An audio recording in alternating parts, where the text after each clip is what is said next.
జై శ్రీమన్నారాయణ. అస్మద్ గురుభ్యో నమః. ఆండాళ్ తల్లి అనుగ్రహించినటువంటి తిరుప్పావై పాసురంల మాలికలో 16వ పాసురం. 16వ పాసురంలో ఆచార్య సన్నిధానానికి తీసుకువెళుతోంది ఆండాళ్ తల్లి. ఒకసారి అమ్మవారిని స్మరించుకుంటూ పాసుర విశేషాలను తెలుసుకునే ప్రయత్నం చేద్దాం. ఓం नीलातुङ्गस्तनगिरितटी सुप्तमुद्बोध्य कृष्णं पारार्थ्यं स्वं श्रुतिशतशिरसिद्धमध्यापयन्ती स्वोच्छिष्टायां स्रजनिगलितं या बलात्कृत्य भुङ्क्ते गोदा तस्यै नम इदमिदं भूय एवास्तु भूयः. ఆండాళ్ దివ్య తిరువళిகளே శరణం.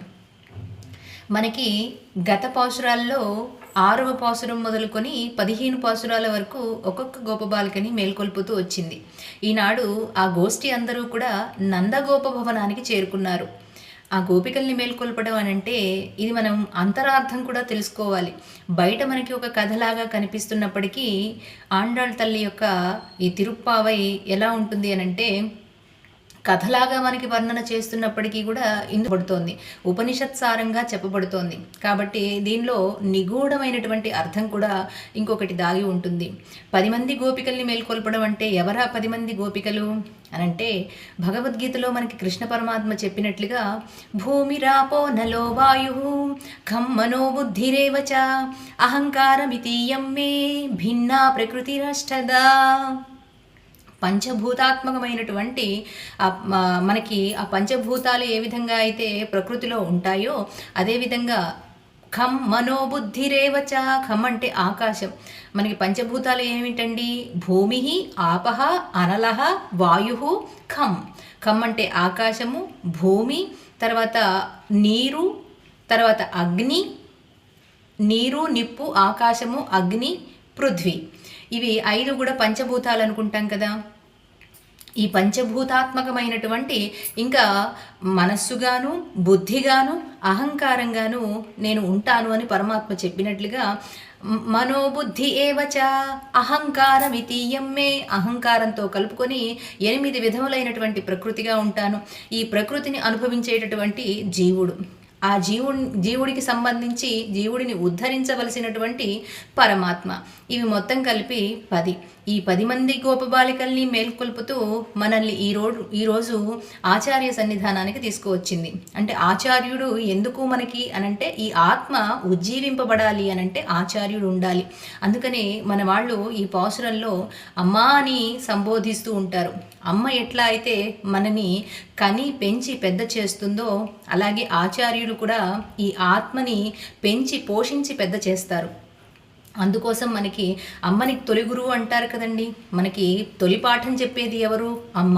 అలాగే ఈ ఆచార్యులైనటువంటి వారిని అమ్మతో పోలుస్తూ అమ్మ ఏ విధంగా అయితే మనకి గురువు అయ్యిందో అలాగే ఈ ఆత్మకి ఆచార్యుడు మనల్ని అట్లా ఉద్ధరింపచేస్తాడు. కాబట్టి నందగోప భవనానికి చేరుకున్నటువంటి వాళ్ళంతా కూడా అక్కడ ఉన్నటువంటి ద్వారపాలకుల్ని ముందుగా సేవిస్తున్నారు. మనం ఏదైనా ఒక కార్యం చేపట్టాలి అని అంటే దాన్ని నెరవేర్చడం కోసం అది అనుభవంలో ఉన్నటువంటి వారికి మనం వారి దగ్గరికి వెళ్ళినప్పుడు ఆ పని సులువుగా అవుతుంది కదండి. అలాగే వీరు వెళుతున్నటువంటి పని నందగోప భవనానికి వెళ్ళి అక్కడ కృష్ణ పరమాత్మని సేవించుకోవడం. ఆ నందగోపుణ్ణి ముందు మేల్కొల్పాలి అంటే ముందు లోపలికి వెళ్ళాలి కదా. లోపలికి వెళ్ళిన తర్వాత కదా వారిని దర్శించేటటువంటి భాగ్యం కలుగుతుంది. అందుకనే దానికి కాపలాగా ఉన్నటువంటి ఆ భవనానికి కాపలాగా ఉన్నటువంటి వారిని మేల్కొల్పుతూ ముందుకు వెళుతున్నారు. ఒకసారి పాసురాన్ని అనుసంధానం చేసుకుందాం. ఓం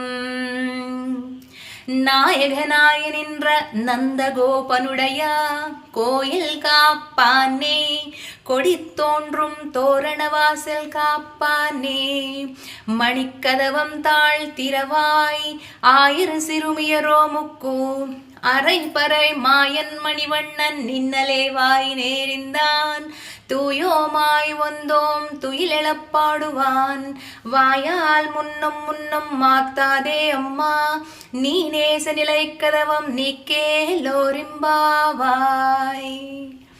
ముందుగా ఆ రాజుగారి వీరిని పరిపాలించేటటువంటి నందగోపులందరినీ కూడా పరిపాలించేటటువంటి రాజుగారు ఎవరు?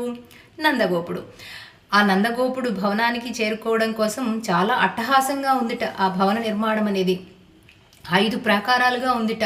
ఆ ఒక్కొక్క ప్రాకారాన్ని దాటుతూ వీళ్ళు లోపలికి ప్రవేశించాలి. అయితే ముందుగా ఉన్నటువంటి ద్వారపాలకుల్ని వీళ్ళు ప్రార్థిస్తూ, నాయఘనాయ నింద్ర నందగోపనుడయా, వీళ్ళకి నాయకుడైనటువంటి ఆ నందగోపుని యొక్క నందగోపనుడయా కోయిల్ కాపానే. కోయిల్ అంటే ఆలయము అని మనం అర్థం చెప్తాం. భవనం అన్నమాట. వారు నివసించి ఉండేటటువంటి భవన నిర్మాణానికి ముందు ఉన్నటువంటి ఆ ప్రాకారానికి ముందు ఉన్నటువంటి ద్వారం దగ్గర ద్వారపాలకుల్ని వీళ్ళు అంటున్నారనమాట, కోయిల్ కాపానే, స్వామి మీరు అనుగ్రహించండి, మీరు అనుగ్రహిస్తే మేము లోపలికి వెళ్తాం. కొడి తోండ్రుం తోరణవాసల్ కాపానే.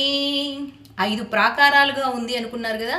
తర్వాత కొడి తోండ్రుం, కొడి అంటే ధ్వజం, ముందుగా ఉన్నటువంటి ఆర్చి అంటాం కదా, ఆ ద్వారం దగ్గర గుమ్మం దగ్గర కాపలాగా ఉన్నటువంటి వారిని సేవిస్తూ, కొడి తోండ్రుం తోరణవాసల్ కాపానే, మణిమయంగా తోరణాలతోటి భాసిల్లుతున్నటువంటి అక్కడికి వెళ్ళి కోయిల్ కాపానే వాసల్ కాపానే అని వాళ్ళని స్తుతిస్తూ, మీరు అయ్యా మమ్మల్ని లోపలికి పంపించవలసింది మణికదవం తాళ్తిరవాయ్, మణులతో పొదగబడినటువంటి ఆ అడ్డగడియని తీసి మమ్మల్ని లోపలికి అనుగ్రహించవలసింది అని వీళ్ళు ప్రార్థిస్తున్నారనమాట. అయితే మరి ఎవరు పడితే వాళ్ళు లోపలికి రావటానికి కుదరదు. ఎందుకు వచ్చారు మీరు, ఎవరు అని అంటే, ఆయరు సిరుమియరో ముక్కు అంటున్నారు.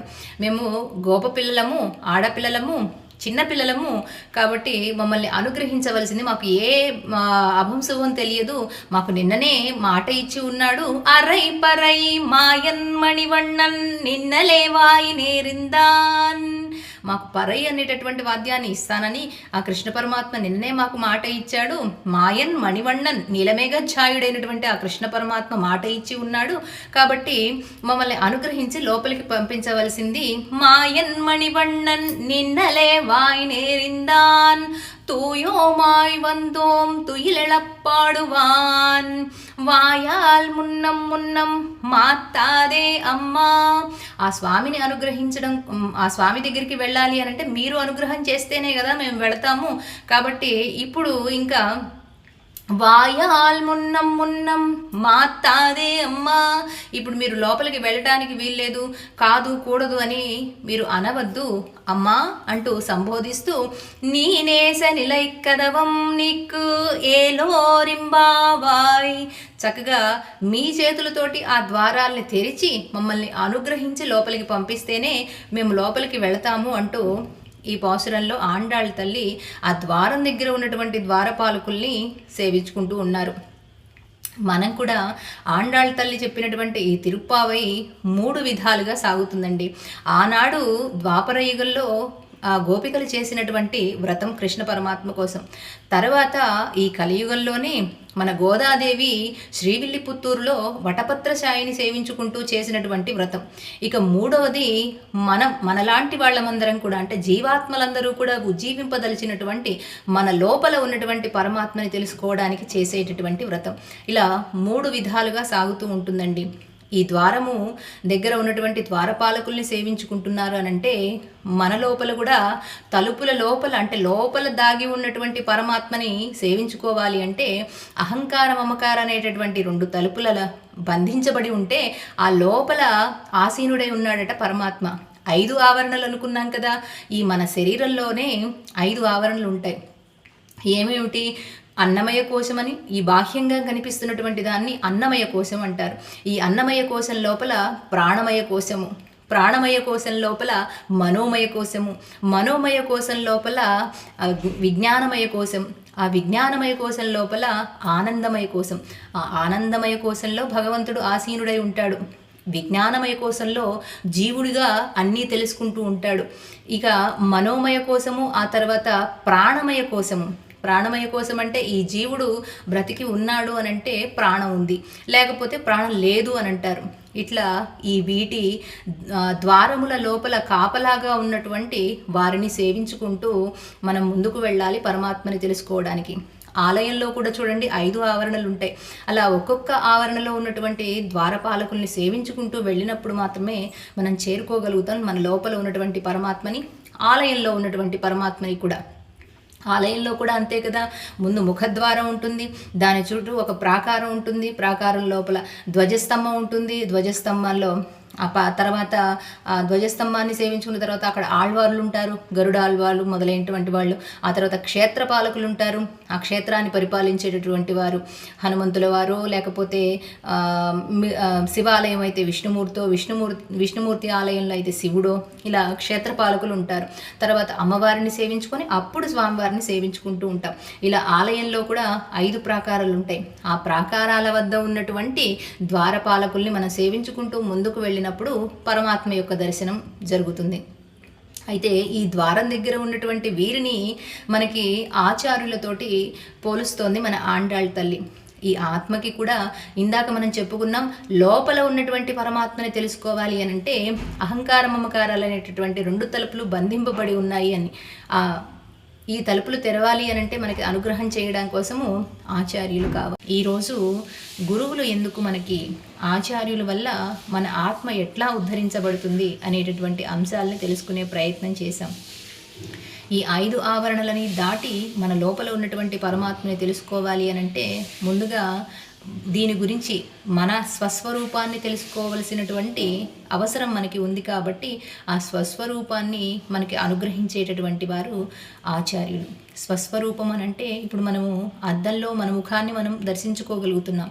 ఎలా దర్శించుకుంటున్నాం అంటే మన కంటిలోని కిరణాలు అద్దం మీద పడి మరలా తిరిగి రిఫ్లెక్షన్ మన మీద రావటం వల్ల మనం మన యొక్క ప్రతిబింబాన్ని చూడగలుగుతున్నాం. అదేవిధంగా ఆచార్యులైనటువంటి వారు భగవద్ దర్శనాన్ని కలిగించడానికి ముందు నీ లోపల ఎట్లా ప్రవేశించాలో అనుగ్రహిస్తారు. ఆ విషయాలన్నీ తెలుసుకుంటూ మనం చక్కగా ముందుకు వెళ్ళే ప్రయత్నం చేద్దాం. జై శ్రీమన్నారాయణ. ఆండాళ్ దివ్య తిరువళ్ళికడే శరణం.